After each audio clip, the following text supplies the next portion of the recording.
Kabanata 721. Saglit na natigilan si Zyla, ibinaba ang kanyang ulo, at walang pakialam na sinabi, "Salamat." Umakyat si Maisie sa kama. Nahuli ko na ang isa sa kanila. Hindi ko inaasahan na magiging ganito kasama si Maisie. Talagang nagpadala siya ng isang tao sa iyo upang sirain ang iyong kailan isang puri. Natigilan si Zyla. Tumanggaw si Jason at nagtanong, "Anong ibig mong sabihin, Miss? Sinasabi mo bang pinadala ni Mrs. Goldman ang mga taong iyon para i-violate si Miss Mayweather?" Hindi inaasahan ni Maisie na napakaswerte niyang makasagasa sa kanila at makatakas sa kapahamakan. Sa makatuwid, nagpa siyang maglaro, iniligtas siya, at itinulak ang lahat ng sisihin kay Maisie. "Kung ayaw mong maniwala, kaya kong dalhin ang lalaking iyon dito. You can ask him whatever you want," sabi ni Maisie habang nakatingin sa ekspresyon ni Zyla. Pagkaraan ng ilang sandali, nagpatuloy siya. "Naniniwala ako na binalaan na kita tungkol kay Maisie, Miss Mayweather. Siya ay tuso at masama. Hinding-hindi niya bibitawan ang sinumang nang asar sa kanya." Natahimik si Zyla. Kinabukasan, pumunta si Maisie sa villa ng pamilya Lucas. Ibinigay niya ang ebidensya na ibinigay sa kanya ni Nolan kay Luis. Tiningnan ni Luis ang medical history sheet ni Naomi at bahagyang kumunat ang noo. "Saan mo nakuha ito?" Umalaklak si Maisie at sumagot, "Siyempre, si Nolan ang nagbigay nito sa akin. Isaalang-alang mo itong pagkakataon para makapagpasalamat sa iyo si Riley." Tumingin si Luis sa material at tumawa. Paglabas ni Luis sa villa kasama si Maisie, isang lalaking nakamaskara ang lumapit sa kanila at naglabas ng isang bote sa kanyang kamay, gustong maghagis ng kung anong likido kay Maisie. "Ingat!" sigaw ni Luis habang hinihila paalis si Maisie. Nagmamadaling inihagis ni Seyday ang jacket sa bote at sinipa ang lalaki sa lupa. Gayunpaman, ang kanyang kamay ay nasunog sa likido. "Seyday!" Nagbago ang ekspresyon ng mukha ni Maisie. Lumapit siya sa kanya at tiningnan ang kanyang kamay, may ilang paltos sa kanyang palad. "Ito ay..." Bumagsak ang tingin ni Maisie sa jacket sa lupa. Natutunaw na ito, at namutla ang mukha niya. "Ito ay sulfuric acid." Lumapit si Luis at diniin ang lalaki sa lupa. Hinubad niya ang maskara sa mukha ng lalaki, at lahat sila ay natigilan. Pamilyar si Maisie sa lalaki. Siya ang assistant ni Zyla, si Jason. Hindi nagpakita ng pagsisisi si Jason sa kanyang ginawa kahit nahuli siya. Tumingin siya ng diretso kay Maisie at sumigaw, "Oo, ako. Dapat mabulok sa impyerno ang babaeng katulad mo. Nagkamali ako na hindi ko nasira ang kasuklam-suklam mong mukha." Lumungkot ang mukha ni Luis, at tinanong niya, "Pinadala ka ba ni Zyla dito?" "Wala itong kinalaman kay Miss Mayweather. Nagpa siya akong gawin ito sa aking sarili." Nakanganga na sabi ni Jason habang nakatitig ng masama kay Maisie. "Alam na alam mo ang ginawa mo kay Miss Mayweather." Lumingon si Luis para tignan si Maisie. Kinusot-kusot ni Maisie ang kanyang mga mata, at malamig ang kanyang mukha. "Anong ginawa ko sa kanya?" Ngumisi si Jason at sumagot, "Hindi ka man lang umamin, di ba?" Hindi alam ni Maisie kung bakit labis siyang kinasusuklaman at hinamak ni Jason. Akala niya ay magaling na siya kaya binaliwala niya ang lahat ng kalokohang ginawa ni Zyla sa likod niya, pero ngayon ay parang siya ang may ginagawa kay Zyla. Sinubukan pa nga ni Jason na buhusan siya ng malakas na sulfuric acid. Kung hindi pa nag-react si Seyday ay wasak na ang mukha niya. Lumubog ang kanyang mukha, at walang ekspresyon niyang sinabi, "Pumunta tayo sa istasyon ng pulis at sabihin ang lahat sa mga pulis." Napangisi si Jason. "Oo naman. Tara na. Sa tingin mo ba natatakot ako sa'yo? Sasabihin ko ang lahat ng ginawa mo." Sa himpilan ng pulisya, nakakulong si Jason dahil sa pagbuhos ng asido kay Maisie. Inamin niya ang ginawa niya, pero gusto niyang aminin din ni Maisie ang lahat ng ginawa niya kay Zyla. Lumapit ang isang pulis kay Maisie at sinabing, "Miss Vanderbilt, sinabi niya na kumuha ka ng isang tao para labagin si Miss Mayweather. Pwede bang sumama ka sa akin? May ilang tanong ako sa iyo." Kabanata 722. Natigilan sandali si Maisie bago siya tumango. Sinundan niya ang pulis sa interrogation room. Matapat niyang sinagot ang lahat ng tanong ng mga pulis, dahil naramdaman ng mga pulis na hindi siya nagsisinungaling batay sa kanyang ekspresyon at walang paraan na mapangangatwiran ni Jason ang kanyang mga pahayag, pinalaya siya. Paglabas niya sa police station, nakita niya ang sasakyan ni Nolan sa labas at naisip niyang si Seyday pala ang nagsabi sa kanya. Bumaba si Nolan sa sasakyan. Nakasuot siya ng itim na three-piece suit na nagpamukha sa kanya na patayo at seryoso. Kinulo ng hangin ang buhok niya. May mga harsh lines na umaagos sa magkabilang gilid ng mukha niya, at malamig ang tingin niya. Nang huminto si Maisie sa kanyang harapan, hinawakan niya ito ng mahigpit sa kanyang mga braso na nag-uumbok ang mga ugat sa likod ng kanyang kamay. Hinalikan niya ng malalim ang tuktok ng ulo niya nang walang sinasabi. Ibinao ni Maisie ang kanyang mukha sa kanyang dibdib at sinabing, "I'm sorry, Nolan." Mabilis ang tibok ng kanyang puso, at doon lang napagtanto ni Maisie kung gaano siya nag-aalala at natatakot. Mariin niyang idiniin ang mga labi sa noo nito at sinabi sa namamaos na boses, "Salamat at ayos ka lang." Inangat ni Maisie ang ulo para tingnan siya. "Wala ka bang magagawa bago ko malaman ang lahat?" Malalim ang titig ni Nolan habang walang tigil na sumagot. "Sige, lahat ng sinabi mo." Lumapit si Luis para hanapin si Zyla. Dahil sa nangyari sa kanya kagabi ay nagstay si Zyla sa kanyang apartment. Hindi pa siya umaalis sa kanyang apartment kahit bumalik na siya galing sa ibang bansa. Kaya naman, tuwang-tuwa siya nang hanapin siya ni Luis. "Naaalala mo pa na dito ako nakatira?" Tumayo si Luis sa harap ng pinto na walang balak pumasok. "Alam mo bang nakakulong ngayon ang iyong assistant sa himpilan ng pulisya?" Napatulala si Zyla. "Ano, nakakulong si Jason sa himpilan ng pulisya?" Tumalikod si Luis at naglakad papunta sa bintana sa tabi ng koridor. Tiningnan niya ang tanawin sa paligid at nagpatuloy. Siya ay inaresto dahil sinubukan niyang saktan si Maisie gamit ang isang malakas na sulfuric acid. Kung ano ang mangyayari sa kanya, depende kay Mr. Goldman. Natigilan si Zyla. Lumilitaw kay Luis na hindi niya alam ang ginawa ni Jason. Paano ba yan maaari? Ayos na ba si Miss Vanderbilt? Ayos naman siya. Hindi nagawa ni Jason, sabi ni Luis habang nakatalikod at nakatingin sa kanya. Gusto ko lang pumunta at makasigurado. Hindi ko hiniling kay Jason na gawin iyon. Kitang-kita ni Zyla na naghihinala pa rin si Luis sa kanya. Ipinaliwanag niya, hindi ko inaasahan na gagawin ni Jason ang isang bagay na ganoon. Tumanggaw si Luis, inikat niya ang ulo niya at tumingin ulit sa labas ng bintana nang walang sinasabi. Nanginginig ang mga balikat ni Zyla, at namula ang mga mata sa gilid. Wala kang tiwala sa akin. Sa tingin mo ba ako ang nagpadala kay Jason para gawin iyon sa kanya? Ang pagtanggi niyang sumagot ay ikinairita ni Zyla. Hindi ako tanga para saktan siya, pero bakit niya ako sinubukang saktan? Noon lang lumingon si Luis at tumingin sa kanya. Sinusubukan kanyang saktan. Humisi si Zyla at sinabing, "Muntik akong ma-rape ng isang tao kagabi, at sinabi sa akin ng taong iyon na si Maisie ang nagpadala sa kanya." Oo, totoo na may sarili akong motibo sa pagpirma ng kontrata sa pag-endorso sa Soul. Alam kong nag-iingat siya sa akin, pero wala naman talaga akong ginawa sa kanya, kaya bakit kailangan niyang gawin iyon sa akin? Bahagyang kumunat ang noo ni Luis at pagkaraan ng ilang sandali, hindi ganoong klaseng tao si Maisie. Oh, talaga, bakit ang laki ng tiwala mo sa kanya? Sabi ni Zyla habang nagsimulang tumulo ang mga luha niya, fiancé mo si Riley, at kaibigan lang niya. Mas, gugustuhin mong maniwala sa kaibigan niya kaysa sa akin. Lumingon si Luis at tumingin sa kanya. Kasi pinsan ko siya, pamangkin siya ng nanay ko at mas alam ko kung anong klaseng tao siya. Natigilan si Zyla. Maisie is Luis, cousin.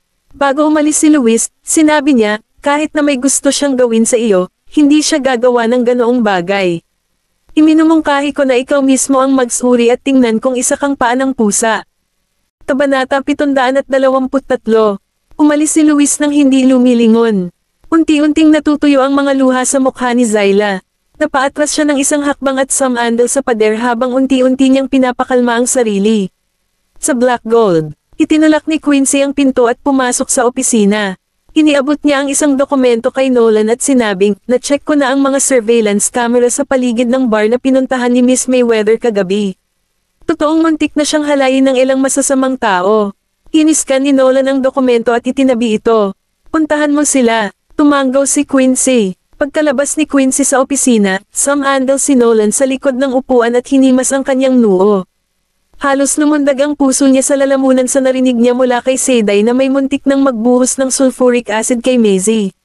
Kahit sinong gustong manakit sa kanya sa pagkakataong ito, hindi niya hahayaang makatakas sila. Hindi nagtagal, natagpuan ni Quincy ang grupo ng mga lalaki sa pamamagitan ng surveillance video. Sumama sa kanya si Seday at pumunta sa isang billiard parlor, kung saan sila madalas nagtitipon para sa pagsusugal. Pareho silang pumasok sa billiard parlor, at maraming walang trabahong binata doon.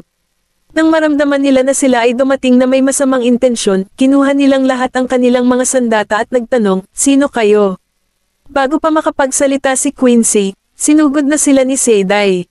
Ang kanyang mga kilos ay nakamamatay, at siya ay maliksi. Siya sumugod sa 10 o higit pang malakas na binata, pinabagsak sila isa-isa sa ilang mabilis na galaw. Sa huli, lahat sila ay bumagsak sa lupa, umuungol at namimilipit sa sakit. May 2 lalaki pang nagtatago sa sulok. Sa sobrang takot nila ay hindi sila nang ahas na gumawa ng anumang tunog. Kinuha ni Quincy ang litrato ni Zyla at ipinakita sa kanila. "Nakita mo na ba ang babaeng ito dati?" Ang lalaki, na nabali ang buto ni Seiday, ay tumanggo at sinabing, Oo.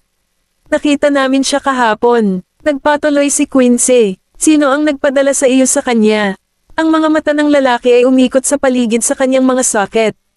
Nakalunok siya ng ilang laway pero wala siyang nasabi. Pumunot ng baril si Seiday, at biglang nagbago ang ekspresyon ng lalaki. Si Miss Hannigan. Walang sabi-sabi na alam ni Quincy kung sinong Miss Hannigan ang sinasabi niya. Pagkatapos ay umalis na sila sa billiard parlor matapos makuha ang sagot. Pagdating nila sa harap ng kanilang sasakyan, lumingon si Quincy at napagtantong nilalaro ni Seiday ang baril sa kanyang kamay. Nagbago ang kanyang ekspresyon, at sinabi niya, "Nakakagulat na may dala kang baril, pero paano mo ito paglalaruan? Gusto mo bang pumutok iyan? Bata pa ako, at ayaw kong mamatay ng maaga." Sumulyap si Seiday sa kanya at hinayla ang gatilyo. Ang isang linya ng asul na apoy ang lumabas mula sa nguso nito, si Quincy ay hindi makapagsalita. Isang lighter lang pala. Iniulat ni Quincy ang kanyang mga natuklasan kay Nolan, at nang marinig ni Nolan na si Maisie ang nasa likod ng lahat, lumubog ang kanyang mukha. Tinapik niya ang kanyang daliri sa desk at sinabing, "Tanungin mo si Nathaniel. Gusto ba niya ang kanyang anak o ang kanyang pamilya?" Pagpasok pa lang ni Maisie sa kanyang bahay, narinig niya ang pag-iyak ng kanyang ina. "Sigurado akong hindi si Zion. Siguradong may nag-utos sa kanya na gawin iyon." Hindi na nakayanan ni Nathaniel ang pag-iyak niya. Pinasag niya ang teapot sa sahig at sinabing, "Pinoprotektahan mo pa rin siya pagkatapos ng lahat ng oras na ito. Pinakain at binihisan kita at ang iyong anak, ngunit tingnan mo ang ginawa ng iyong anak. Wala siyang dinadala kundi mga problema at problema sa kanyang pamilya." Natigilan si Maisie. She stood frozen stiff sa foyer at hindi pumasok sa sala. Nakita siya ni Mrs. Hannigan at tinawag siya. Dahil nakabalik ka na, bilasan mo, ayusin mo ang mga gamit mo, at lumayas ka na." Sabi ni Nathaniel nang hindi tumitingin sa kanya. "Anong ibig mong sabihin, tatay?" Lumapit si Maisie kay Nathaniel at tinanong, "Paano mo ako itataboy? Sino ang nagbigay sa iyo ng pahintulot na gawin iyon?" Isang malakas na sampal sa pisngi ang ibinigay ni Nathaniel sa kanya, na nagpabagsak kay Maisie sa sahig, puno ng gulat at takot ang mukha nito. Tinuro siya ni Nathaniel at sinabing, "Alam mo nang malinaw ang ginawa mo. Simula ngayon, hindi na kita anak. Umalis ka sa bahay ko." Pakiusap, Nathaniel. Si Z ay lumaki sa tabi ko simula pa noong bata pa siya. "Saan mo siya gustong pumunta?" Lumuhad si Mrs. Hannigan sa sahig at nakiusap, umaasang magbabago ang isip ni Nathaniel ngunit hindi ito nagtagumpay. Tinulak siya nito palayo ng walang awa. Kabanata 724. Tinala niya iyon sa sarili niya. "Hindi ko siya matutulungan. Hindi ko hahayaang mapahamak ang mga Hannigan sa kanyang mga kamay." Walang ekspresyong sabi ni Nathaniel. Umakyat siya sa taas nang hindi tumitingin sa kanilang dalawa. Nanginginig ang katawan ni Maisie. Natuklasan na ba ang ginawa niya? Iyon ang ideyang lumabas sa kanyang isipan. Ang lahat ng mga socialite sa Baseburg ay tinatalakay ang usapin ng pagpapalayas kay Maisie mula sa mga Hannigan, at ang balita ay nakarating sa mga tainga ni Maisie. Alam na niya mula kay Seiday na si Maisie ang nag-hire ng isang tao para halayin si Zyla at isisi sa kanya. Sa oras na nalaman niya ang tungkol dito, hindi niya alam kung dapat ba siyang tumawa o magalit. Marahil ito ang sinasabi nila noon na, kapag hindi ka naghanap ng gulo, gulo ang hahanap sa iyo. May lumabas na babaeng empleyado at kumatok sa pinto. "Miss Vanderbilt, nandito si Miss Mayweather para makita ka." Natigilan si Maisie, at kumikislap ang kanyang mga mata. "Papasukin mo siya." Pumasok si Zyla sa opisina, wala na ang mayabang at confident na babae. "Pumunta ako para humingi ng tawad sa iyo sa ngalan ni Jason. Si Jason ang aking katulong at kasama ko sa pagsasanay sa ibang bansa sa loob ng maraming taon. Dahil lang kay Maisie kaya siya nakagawa ng padalos-dalos sa iyo. Dahil dumating siya para humingi ng tawad at ayos lang siya, nagpa siya si Maisie na patawarin siya. Please take care of your assistant in the future, Miss Mayweather. Easygoing ako, pero hindi si Nolan. Yumuko si Zyla at sinabing, salamat. Hindi na kumibo pa si Maisie habang pinagmamasdan siyang lumabas ng kanyang opisina. Nabalitaan niyang nakakulong si Jason ng 15 araw. Kahit na siya ay nakalaya, hindi na siya pinayagan ng kumpanya ni Zyla na manatili sa kanya, at naramdaman ni Maisie na ito ay isang magandang aral para sa kanilang dalawa. Sa hapon, binisita ni Maisie ang Black Gold dala ang mailbox na kanyang ginawa. Sinabi sa kanya ng staff sa front desk na may meeting si Nolan ngayon, kaya naghintay siya sa kanya sa opisina. Umupo si Maisie sa leather chair sa likod ng desk. Lumingon siya at tumingin sa view sa bintana na mula sa kisame hanggang sa sahig. Sinipa niya ang sahig, at patuloy na umikot ang upuan. Matagal niyang nilero ang upuan hanggang sa may lumitaw na kamay at nahulog sa likod ng upuan. Iniharap niya ito sa kanya at sinabing, mukhang ang saya-saya mo. Ipinatong ni Nolan ang 2 kamay sa armrest ng upuan. Sumandal siya at kinulong si Maisie sa kanyang mga braso. Tila may ganoong eksena sa kanyang memorya. Sa loob ng kanyang memorya, siya ay nakulong sa kanyang mga bisig, at siya ay nakaupo sa harap niya. May ngiti sa mga mata ni Maisie habang sinasabi niya, well, hindi kasing saya kapag nakikipaglaro ako sa iyo. Pinitik ni Nolan ang kanyang noo habang walang magawang sinabi, tigilan mo na ako. Nag-aalala ako na hindi ko na mapigilan ang sarili ko. Tumingin si Maisie sa mailbox na nasa mesa at sinabing, lumamig na ang mga merienda na ginawa ko para sa iyo dahil natagalan ang iyong meeting. Ayos lang. Lumapit si Nolan sa mesa at binuksan ang mailbox. May ilang cookies at cake sa loob. Kakainin ko lahat ng ginawa mo para sa akin. Tumayo si Maisie at inakay siya sa upuan niya. Pinaupo niya ito at sinabing, kung gayon, kailangan mong subukan itong mabuti. Tumawa si Nolan at isinubo ang isa sa mga cookies sa kanyang bibig. Lumapit siya sa kanya at nagtanong, masarap ba? Masarap naman, sagot ni Nolan. Parang matagal na akong hindi kumakain ng gawa mo. Natigilan si Maisie. Totoo na bihira siyang pumunta sa kusina pagkatapos bumalik sa Baseburg. Noong gumagawa siya ng cookies at cake ngayon, pakiramdam niya ay medyo kinakalawang na ang kanyang kakayahan sa pagluluto. Mr. Goldman, pumasok si Quincy sa opisina at medyo nahiya nang makitang nasa opisina din si Maisie. Ngunit hindi ko ito kasalanan. Sila ang hindi nagsara ng pinto. Isang awkward na ekspresyon ang lumitaw sa mukha ni Nolan. Pagbalik niya mula sa meeting, sinabi sa kanya ng receptionist na nandito si Maisie. Dahil dito, naging abala ang kanyang isip sa pag-iisip na puntahan siya kaya nakalimutan niyang isara ang pinto. Inilapag niya ang mailbox at nagtanong, anong nangyayari? Pumunta si Quincy at nag-aalangan na sinabi, tungkol kay Colton. Parehong natigilan sina Nolan at Maisie. Gayunpaman, unang natauhan si Maisie at nag-aalalang nagtanong, ano ang nangyari kay Colton? Kabanata 725. Ilang saglit na nagkamot si Quincy bago lumabas ang mga salita mula sa kanyang mga labi. Well, walang nangyari sa kanya. Sa guro niya meron. Ibinugbog niya ang guro niya.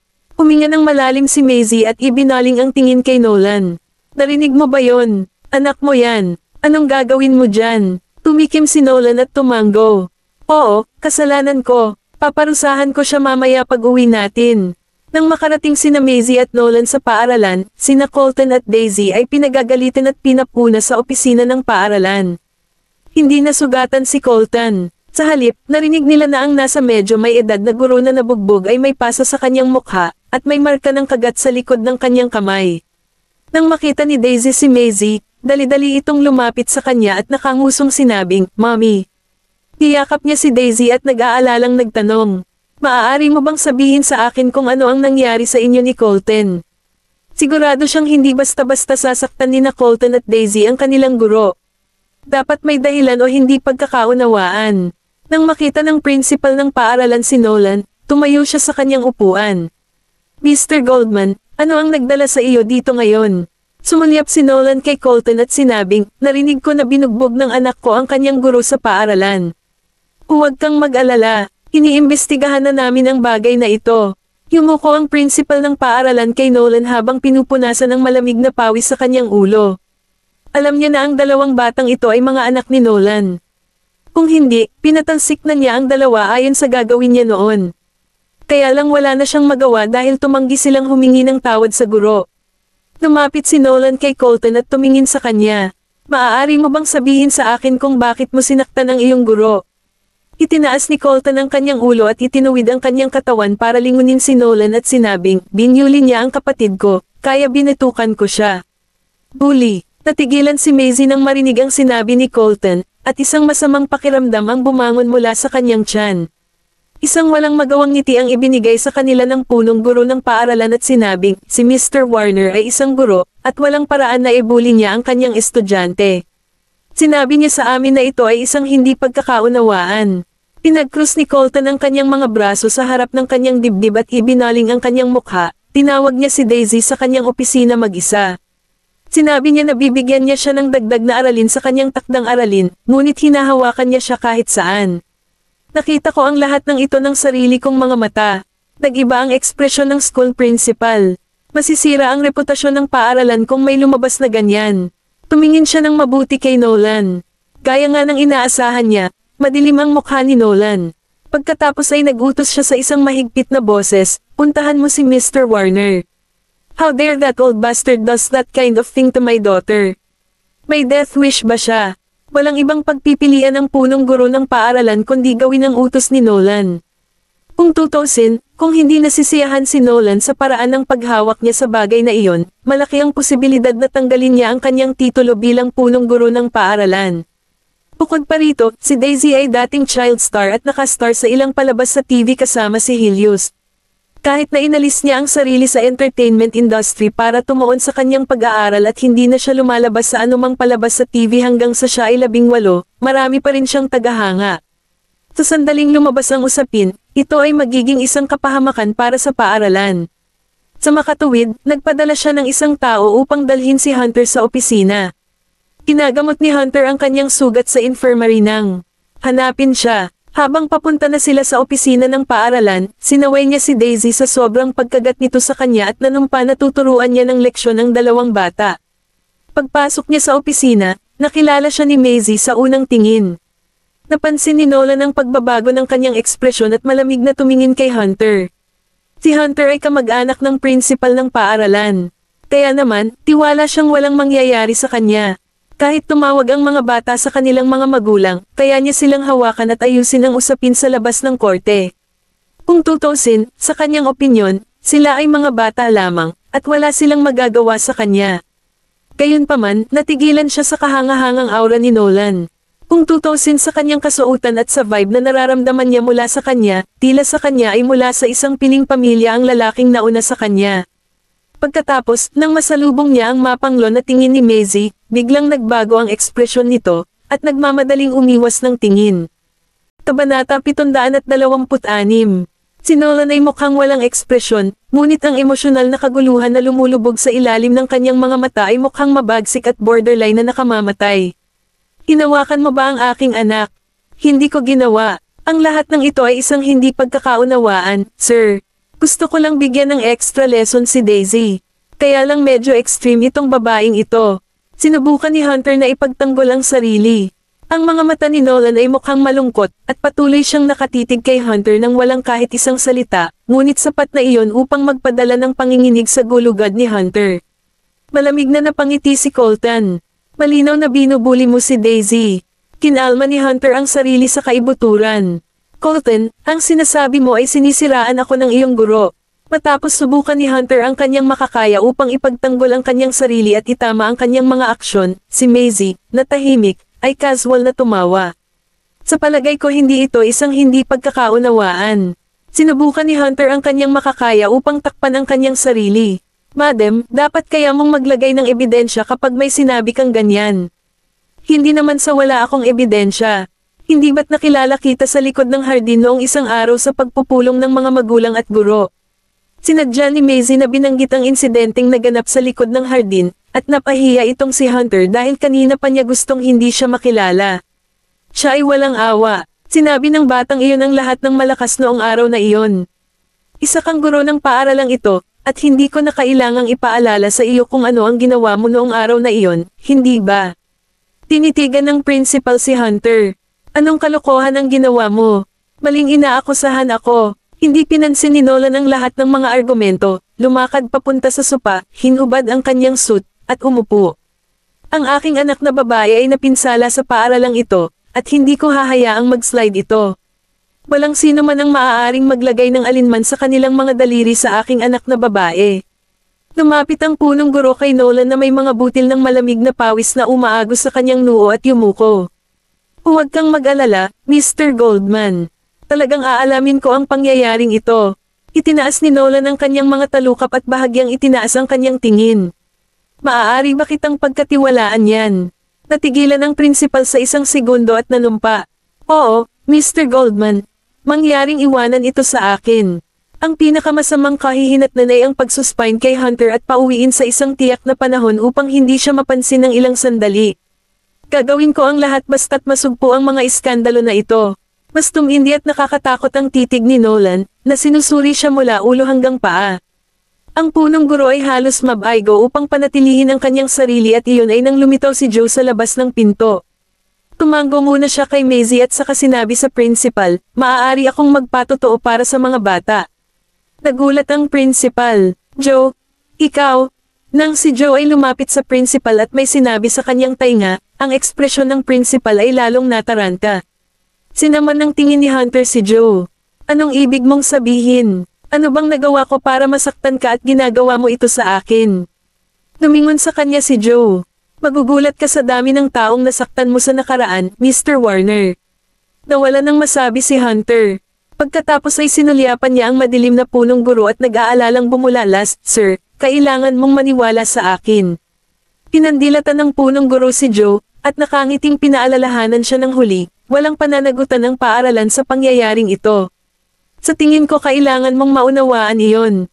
Tinuro ng principal si Hunter.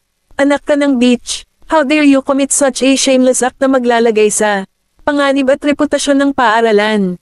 Haharapin ito ng board gayunpaman sa tingin nila ay angkop. Ikaw ay nag-iisa sa oras na ito. Wala na akong pakialam. Napatulala si Hunter at nagsimula siyang magpanik. Sir, Uncle. Ako ang panganay mong pamangkin. Hindi mo lang ako pwedeng iwan dito. Pero kahit anong pilit ni Hunter na ipagtanggol ang sarili at sabihing na frame siya, hindi siya pinansin ng principal. Napasulyap si Maisie kay Joe at nagtaka kung ano ang sinabi nito sa principal na naging dahilan upang isuko niya ang kanyang planong panghimasukan ng ganap na mga usapin ni Hunter. Ngayon ko lang talaga nakita na gusto lang ng principal na pagtakpan ng bagay na ito para kay Hunter. Kung tutuusin, imposibleng wala siyang narinig tungkol sa ginagawa ni Hunter sa school all this while. Ang tanging posibleng paliwanag ay pumikit siya sa mga kinikilos ni Hunter. Pamangkin niya si Hunter, pero hindi siya naglakas loob na makipaglokohan kay Nolan ngayon lang. Gayunpaman, alam ng lahat sa Baseburg na nawalan ng memorya si Nolan, kaya sa palagay ko ay nakatitiyak siyang hindi magagawa ni Nolan na bantayang mabuti ang paaralan sa lahat ng oras. Kabanata 727. Maaaring ipinangako niya na iimbestigahan niya ng mabuti ang insidente, ngunit kung hindi lang dumating si Joe ngayon, natatakot ako na tiyak na makakaisip siya ng isang bagay upang pagtakpan muli ang insidente. Matagal nang nakita ni Nolan ang lahat ng ito, ngunit tumayo siya dahil nangako na sa kanya ang principal. Kung gayon, hihintayin ko ang paaralan na magbigay sa akin ng isang kasiya siyang sagot mamaya. Yumuko at tumanggaw ang principal sa basang-basang sando. Huwag kang mag-alala, Mr. Goldman. Gagawin ko ito kaagad pagkatapos nito. Naiwan si Nolan para harapin ang bagay na ito habang inilalayo muna ni Maisie ang mga bata sa opisina ng principal. Si Colton ay patuloy na nagrereklamo tungkol sa guro mula sa simula hanggang sa katapusan, kaya't itinaas ni Maisie ang kanyang kamay upang haplasan ang kanyang ulo. Tuwang-tuwa si Mommy na naprotektahan mo ang kapatid mo, pero hindi talaga tamang gawin ang paghampas sa iyong guro. Pagkasabi noon, tumabi siya, tinitigan siya, at inilapat ang mga daliri sa noo nito. At hindi lang siya ang nataman mo, pati na rin ang nangyari sa buong school. At ngayon ay alam na ng buong paaralan ang tungkol sa pangyayari. Pinunasan ni Colton ang kanyang noo. Hayaan mo na, hindi bale dahil maaga o huli ay malalantad ang matandang hamak na iyon. Sa tingin ko ay pinabayaan ko na lang siya sa pamamagitan lamang ng pagsipa sa kanyang puwitan. Kung hindi lang sa pag-aalala ko kay Daisy kaya pinili kong sundan silang dalawa ng palihim, baka natakot na si Daisy. Kumunat ang noo ni Maisie, ibinaling ang tingin kay Daisy, na kanina patahimik at nakayuko. Humaba ang kanyang puso sa ilalim ng kanyang dibdib. Pagkatapos ng nangyari doon, tiyak na magmumalto siya sa bangungot na ito ng ilang panahon. Kaya sa palagay ko hindi ko masisisi ang lahat kay Colton. Nabali ko na yata ang braso niya kung nandoon ako. Tila may naisip si Maisie at tinanong si Colton, "Mansan mong sinabi sa akin na ang magandang mukhang batang iyon ay isa sa iyong mga kaklase, hindi ba?" Napatingin si Daisy sa kanya. She then blinked her clear and bright eyes na parang curious. "Si Noel Ace ba ang tinutukoy mo? New student siya na nag-transfer sa klase namin last semester. Siya ang nangagaw ng unang pwesto sa klase kay Colton." Niinis ang dila ni Colton sa pahayag na tumatagos sa puso niya. Mukhang sisi ang batang iyon. Magagawa ba niyang kunin ang unang pwesto sa akin kung hindi ko siya sinasadya? Nabawi ni Daisy ang kanyang sigla at lakas sa isang iglap. Ang insidente ay tila hindi nagdulot ng anumang malaking psikolohikal na trauma sa kanya. Nakatayo siya habang nakaakbay ang mga braso. "Maaari kang magpatuloy na kumilos ng narcissistic, Colton. Halatang halata na mas matalino siya sa'yo."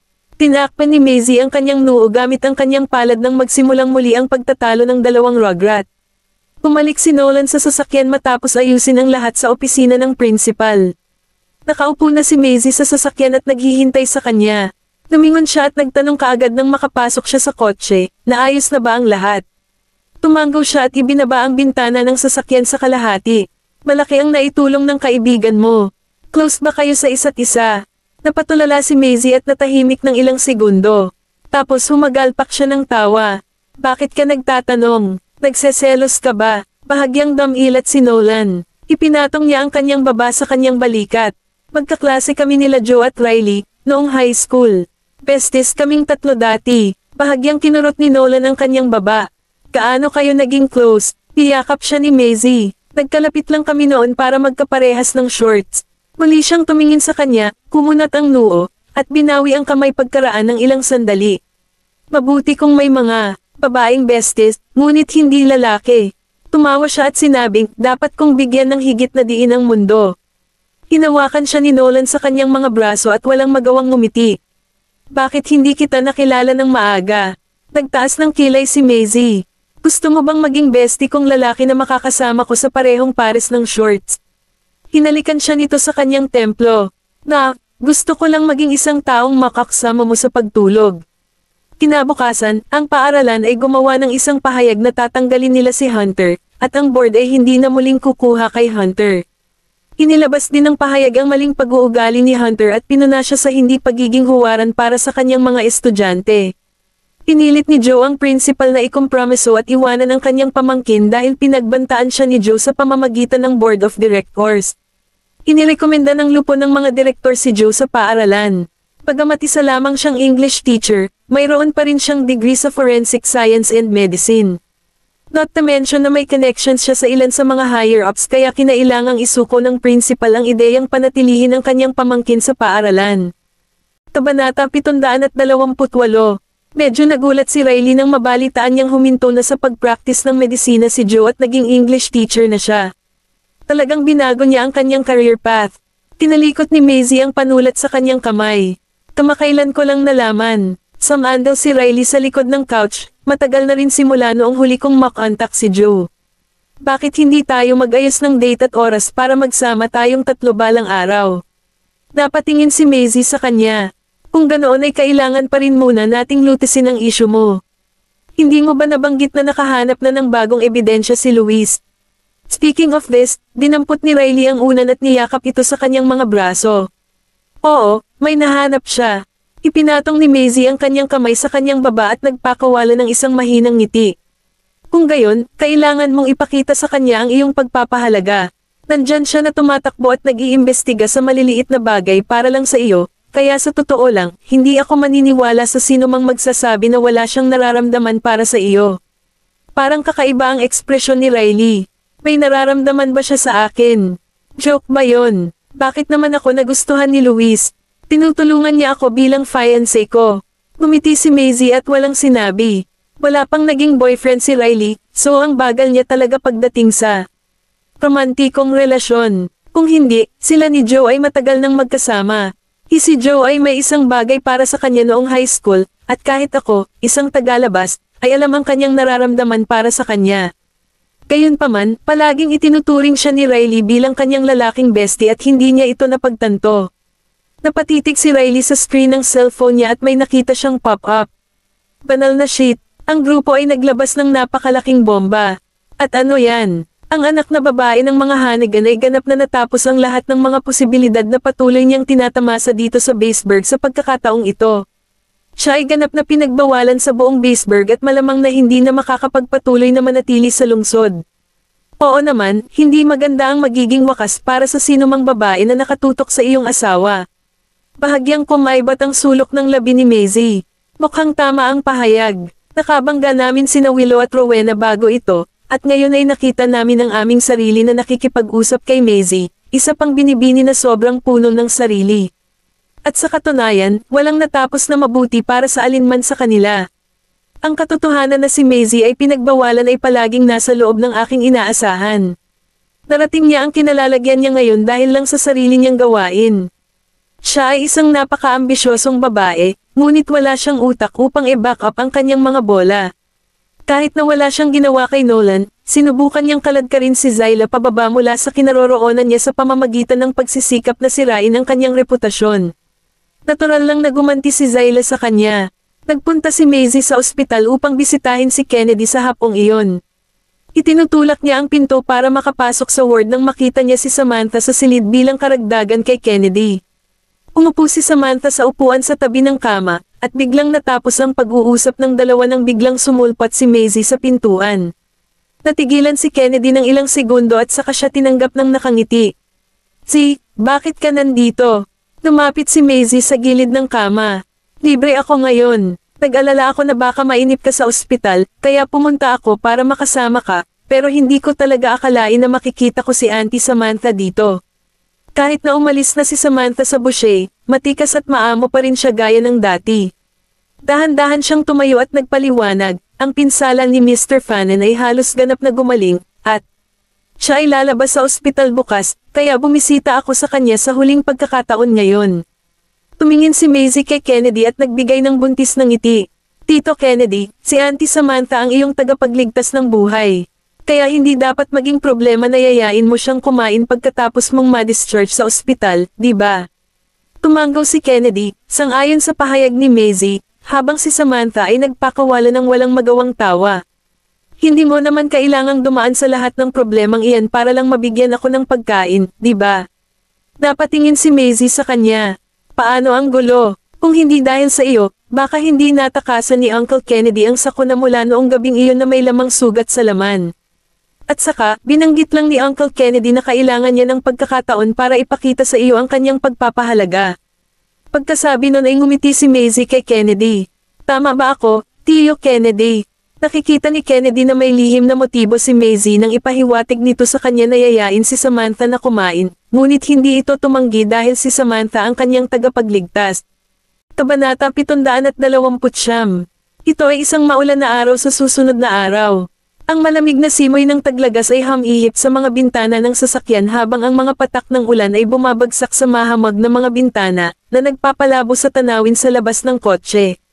Nakaparada ang sasakyan sa labas ng entrance ng ospital at bumaba si Maisie sa kotse na may dalang payong at binuksan ito.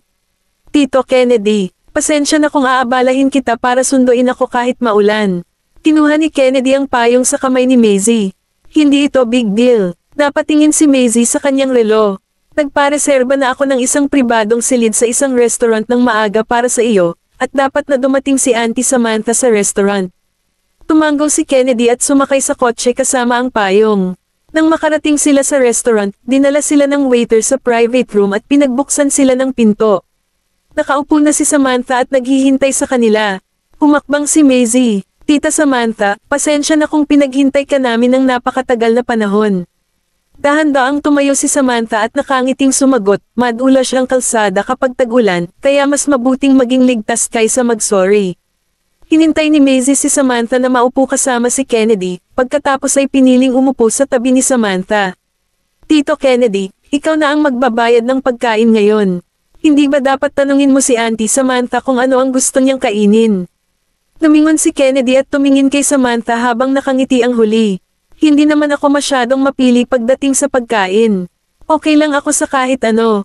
Ibinigay ni Maisie ang menu kay Kennedy, na muling tumingin sa kanya. Bakit hindi ka umorder para sa ating tatlo this time around? Hindi ako masyadong pamilyar sa mga ino-offer nila dito, at hindi ko alam kung ano ang masarap at kung ano ang hindi. Kinuha ni Maisie ang menu sa kanyang kamay. Sige, magiging masaya ako. Tinatawag niya ang waiter at nag-order ng ilang signature platters ng chef. Pagkatapos kumpirmahin ang kanyang mga order, isinara niya ang menu at sinabing, gusto ko rin ng isang bote ng red wine. Okay, bigyan mo kami ng 1 minuto para maihanda ang lahat. Lumabas ang waiter dala ang menu. Napatingin si Samantha sa kanya. Miss Vanderbilt, gusto kong itanong noon pa man, paano kayo nagkakilala ni Francisco? Napangiti si Maisie. Nagkita kami sa training camp 3 taon na ang nakakaraan. Nataranta namang tumanggaw si Samantha. Inayos ni Kennedy ang mga pinggan at mga pilak na nakalagay sa mesa. Hindi lang niya kilala ang pangalawang batang tagapagmana ng Boucher, kundi ang pinakamatandang batang tagapagmana rin ng Boucher. Salamat sa mga anak ko. Pareho silang nagkaroon ng pagkakataong makapag-film kasama si Helios, at inalagaan sila ni Helios noon. Bahagyang nagulat si Samantha. May asawa ka na. Tumanggaw si Maisie. Nakangiting idinagdag ni Kennedy, hindi lamang siya kasal, ngunit siya rin ang ina ng 3. Gumiti si Samantha. Wow, Miss Vanderbilt. Hindi ko talaga inaasahan na ang isang tulad mo ay may asawa at mayroon ng 3 anak sa murang edad. Ang galing niyan. Itinapat ni Maisie ang mga pisngi sa magkabilang palad niya. Kahit hindi ko akalain na ikakasal ako ng ganoon kaga sa buhay ko, pero at least worth it si Nolan. Pagkaraan ng ilang saglit na pag-uusap ay sinimulan na ng waiter ang paghahain sa kanila ng mga pinggan. Nagsalin si Maisie ng 2 baso ng red wine at tumingin kay Kennedy. Tito Kennedy, dapat kang umorder ng 1 baso ng fruit juice. Nagpapagaling ka pa sa injury mo, kaya hindi ka dapat umiinom. Walang magawa si Kennedy. Ano pa ang masasabi ko kapag nagsalita ka na? Tiningnan sila ni Samantha at nagkomento, kayong dalawa ay mukhang mag-ama. Tumugon si Maisie sa kanyang komento, si Uncle Kennedy ay talagang isang ama. Sa akin. Sa sandaling sinabi niya iyon, isang kaguluhan ang nagmula sa labas ng silid bago pa man makapagsalita si Kennedy. Pasensya na po sir, pero sa private room na ito pinaglilingkuran namin ang mga customer namin. Hindi pwedeng basta, tumabi ka, may nagtulak sa pinto at pumasok. Ang unang ilang lalaking pumasok sa silid ay 3 hanggang 4 na bodyguard, at pagkatapos ay ang lalaking huling pumasok sa pribadong silid ay inayos ang jacket niya. Nakilala ni Maisie na si Eugene ang lalaki at nakasimangot. Lumamlam ang ekspresyon ni Samantha nang makita niya si Eugene. Anong ginagawa mo dito? Gumuso si Eugene. Bakit hindi ako makakapunta dito? Sa tingin mo ba papakawalan kita dahil lang sa hiniwalayan mo ako? Tumayo si Samantha. Eugene Boucher, hindi ito isang lugar para sa iyo namang kagulo. Ngayon umalis ka na rito. Kabanata 730. Sumulyap si Eugene kay Kennedy, na nakaupo sa tabi ni Samantha, at nanunuya, sa tingin mo ba may ibang lalaki na kukuha sa iyo pagkatapos ng iyong diborsyo? Nagbago ang ekspresyon ng mukha ni Kennedy nang marinig niya ang sobrang bastos na komento ni Eugene.